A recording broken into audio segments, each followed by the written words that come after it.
Hello and welcome to Unit 4, Week 4, whatever you want to call it, right? Okay, so, my usual thing. So last week, you read about the period right at the turn of the century up to World War One. So here are some of the important topics that you talked about. Imperialism. You mentioned things like the Spanish-American War, which was a turning point for American foreign relations, involvement in the Boxer Rebellion, involvement in the Mexican Revolution, and the influence of the media, especially yellow journalism. You also talked about immigration and its roles in economic growth. This is a topic that never seems to go away, isn't it? So there were debates about who should be allowed to immigrate into the United States and who shouldn't. So we see things like the Chinese Exclusion Act. And a question, somebody brought up the question that was really being considered, which was, who is an American? And I think we still ask that. So there were a lot of reform movements. It was after all this era, after, the Gilded Age, or in response to that. So we see women's movements, and especially, women finally get the vote.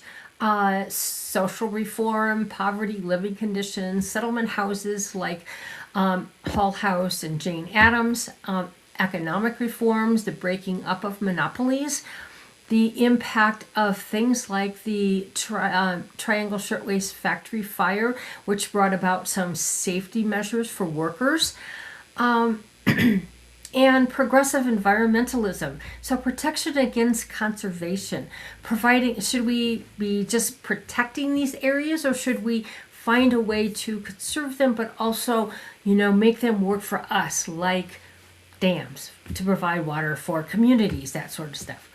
Racial issues, continued expansion of Jim Crow, disenfranchisement, that's a hard word, of black voters, etc. And then finally we ended up with World War One and its aftermath.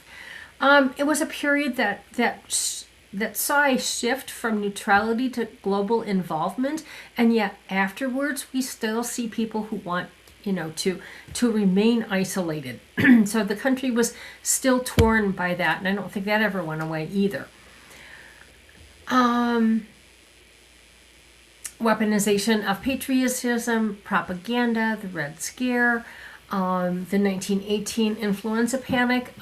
I personally, and I probably said this last week, but I think that World War One represented a huge shift in many ways in the world, not just in the United States, but in the world.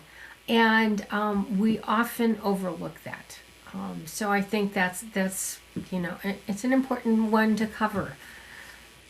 So looking ahead, we're going to be reading chapters 22 and 23 and having all the usual assignments. And I will say, I fully intended to have your timelines graded a couple days ago. It's been one of those weeks where I had lots of doctor's appointments and stuff like that. So, but they'll be done, if not tonight, early tomorrow morning, I promise. So anyway, so we're going to be talking about a new era. The end of World War One brought about a period of affluence and conservatism, social and economic and political changes.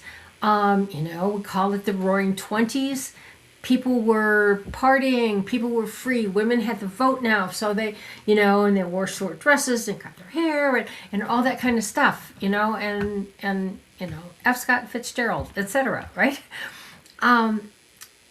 But at the same time, many Americans were shifting toward a more conservative values. It's also the period of time when we get prohibition, right? So, it's kind of a double edge. Maybe that's because they were partying so much. I don't know. The economic boom did end with the Great Depression. And eventually most people were impacted by this. It was a huge, huge thing. Bigger than, the economic downturn in 2008, if any of you remember that one. It was exacerbated by an environmental crisis. And I should say that, the Dust Bowl and the droughts that brought about the Dust Bowls were uniquely the United States, but the Depression was a global event.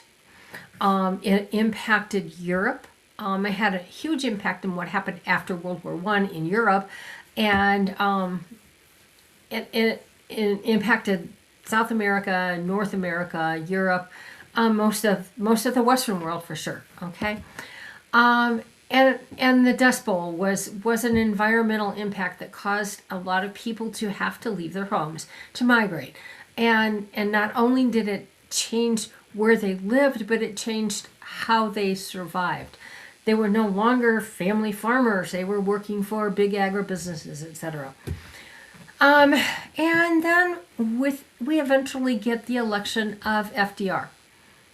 Hoover was very ineffective in his attempts to address the problems, and FDR promised a New Deal, and he delivered on that. Though it is true that the New Deal programs did not totally fix everything in the Great Depression. That really didn't happen until we geared up for World War II.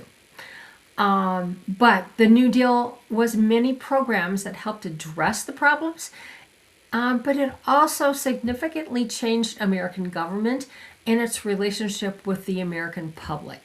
So what do you want to think about when you're reading these? Okay, I have a list of things here that you should think about. How was the period following World War I marking a return to pre-war perspectives? So an emphasis on 100% American, restricting immigration, adopting an isolationist view. And control of the economy by elites and big businesses.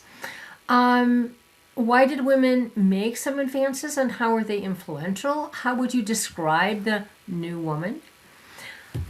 What brought about the Roaring Twenties, and how could that have not been sustained?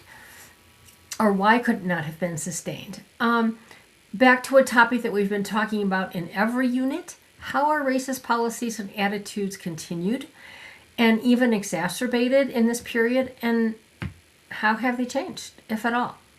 What were the origins of the Great Depression? How did this impact the American population? And what were some of the biggest impacts? How effective was FDR's New Deal in alleviating the effects of the Depression? How did these programs definitively change American government? And what is the legacy of these programs? I think that's enough to think about, right? Anyway, I look forward to reading your thoughts. And as always, if you have any questions, please let me know. I've only covered very briefly, but I'm trying to keep these shorter. So, so if you have any questions, please reach out. Let me know. Thanks.